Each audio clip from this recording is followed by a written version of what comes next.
The Bible that we are going to be studying is written, for the most part, in Hebrew originally, except for parts of Ezra and Daniel, which are in Aramaic. These books were copied over a long period of time. We do not have any of the originals. And both the Hebrew and Aramaic were originally written with only consonants. Vowels were added later during the medieval period. So we see here a medieval Bible, about 1,000 years old, and there are large consonants, but there are also lots of little dots and lines above and below the consonants, and these represent either vowel sounds or accents / cantillation marks. This is part of the Masoretic system, and it had also included marginal notes. So the earliest full copies we have, with the exception of Isaiah, which was found nearly complete among the Dead Sea Scrolls, date from the 4th century. These are in Greek. There are later ones in the Middle Ages written in Hebrew. When we compare readings from Qumran fragments, that is, the Dead Sea Scrolls, the Septuagint, which is the Greek, and other versions, and with medieval Bibles, we find some differences. And text critics study the different copies and versions and try to determine what the best or oldest readings are to establish a text for use and translation. So we're first going to look at the Hebrew witnesses that we have left from the ancient world. The very oldest citations we have are the Ketef Hinnom amulet, number 1, and number 2. And these are very, very, very small scrolls. They were found in a tomb. You can see on the right a drawing of the text. And both of these contain remnants of the priestly blessing from Numbers, number 6:24 through 26. So, Yahweh, the great, who keeps the covenant and graciousness toward those who love him and those who keep his commandments. And then some uncertain parts. For redemption is in him, for Yahweh is our restorer and rock. And here's the part of the priestly blessing.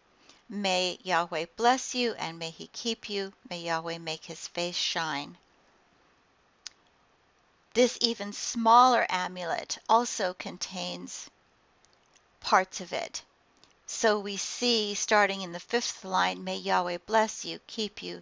May Yahweh make his face shine upon you and grant you peace. Both of these amulets are from about 600 BCE. Then we have a number of books from Qumran among the Dead Sea Scrolls, and the longest of these is the book of Isaiah. It is very long and it is nearly complete, about 150 to 100 BCE. About the same time period, we have what is called Paleo-Leviticus. It is much of a Leviticus scroll, but it is written in a very archaic Hebrew text that had been revived during the Greek and Roman periods. Then in the medieval period, we have various Masoretic texts with vowel points and accents. So, for example, the Aleppo Codex is considered the best example, dating from 930 CE. And the Leningrad Codex, dating from a little bit later, about 1005, 1008. Both of these Bibles are primary sources for modern translations. Aleppo Codex is used mostly for the prophets. Leningrad Codex is used mostly for writings And then there are a couple of other manuscripts that are used for the Torah or the Pentateuch. Some other examples you see here on the right, a Cairo-Geniza fragment. This seems to have only consonants and is part of Numbers and Deuteronomy. And then we have a witness that is called the Samaritan Torah. Samaritan is also an ancient form of Hebrew, but it is written in an archaic script and belongs to the community of the Samaritans, who considered only the Torah to be authoritative. So how about other versions? We have a very early witness to the minor prophets. These are the Book of the 12, often referred to 1st century CE. And we have the Codex Vaticanus, or in the first half of the 4th century CE. If you look closely at the Greek, you'll notice that there are no word divisions, although there are paragraph divisions. This is a witness known as the Septuagint. The abbreviation of that is LXX. It is a primary Greek translation that was begun in about 300 BCE. Here's another one, Codex Sinaiticus, 360 CE.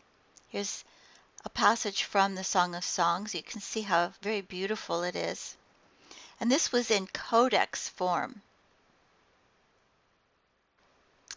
There are also Aramaic Targums, which witness to the text, although you have to be careful with those because some of the Targums, the Aramaic translations, are actually very interpretive, and they expand on the text quite a bit.